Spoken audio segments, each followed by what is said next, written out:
also known as the rider of the blue-eyed horse. Today we are here not only to talk about his bravery, but also about the love and friendship and bond that he shared with Chetak.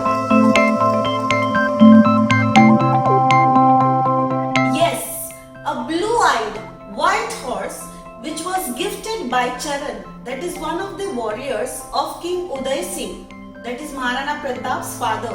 And Uday Singh gifted this horse to Maharana Pratap. Chetak had exceptional qualities like it was the most powerful horse. It would run faster than all the horses during that time. And it was a perfect war horse which was even blessed with intelligence. Maharana Pratap Singh and Chetak grew up together. During that time, Maharana Pratap Singh spent most of his life in the forest of Aravallis. He wanted to be a great warrior, so he learnt sword fighting, spear fighting, and everything that was required for a warrior to know. And he also learnt horse riding.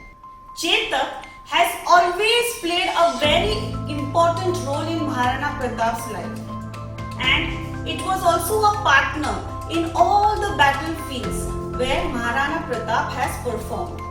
So now let's talk about those times when Maharana Pratap Singh became the king of Mewar. When he was crowned, Akbar, the Mughal emperor, sent his ambassadors to bend the newly crowned king. He wanted to take away Mewar. But do you think it was so easy for Maharana Pratap Singh to give away Mewar? No.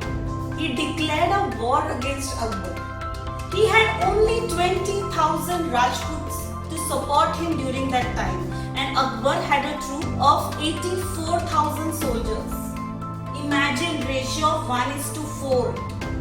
But Maharana Pratap Singh was very brave and he refused to give away Mewar.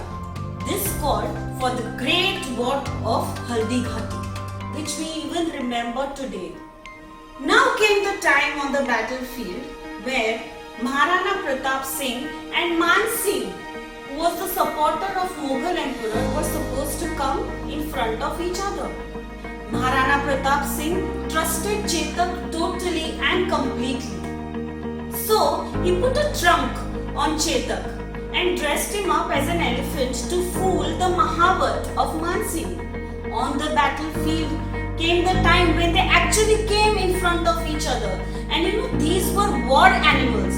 They were trained to fight on the battlefield. So this elephant had long tusks and swords were tied on those tusks to fight on the battlefield.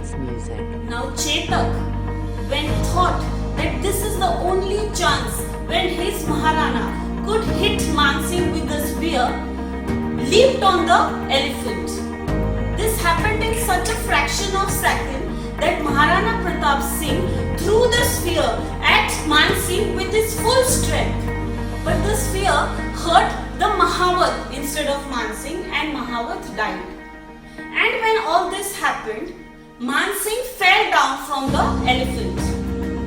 And Chetak, who tried to climb up, had injured his leg and was bleeding profusely because I told you there were swords which were tied on the elephant's tusk.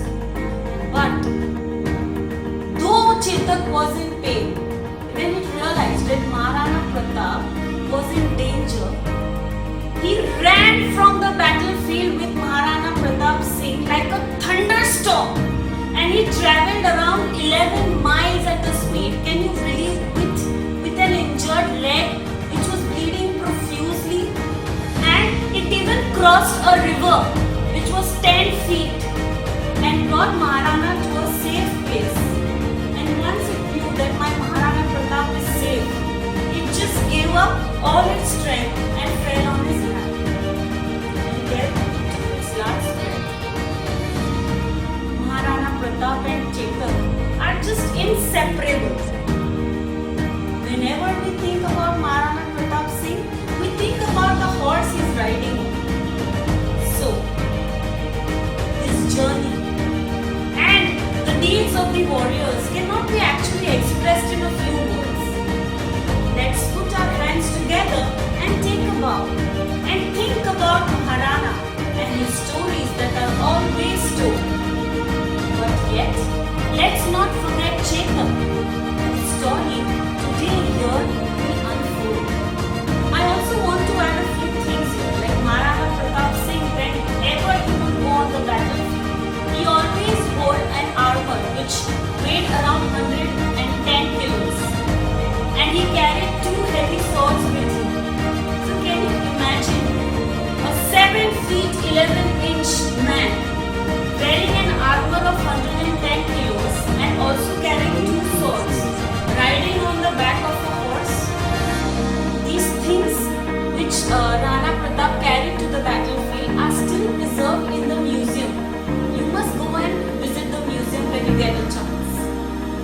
I hope the story was very entertaining and you will always remember Maharana Pratap and Chetak.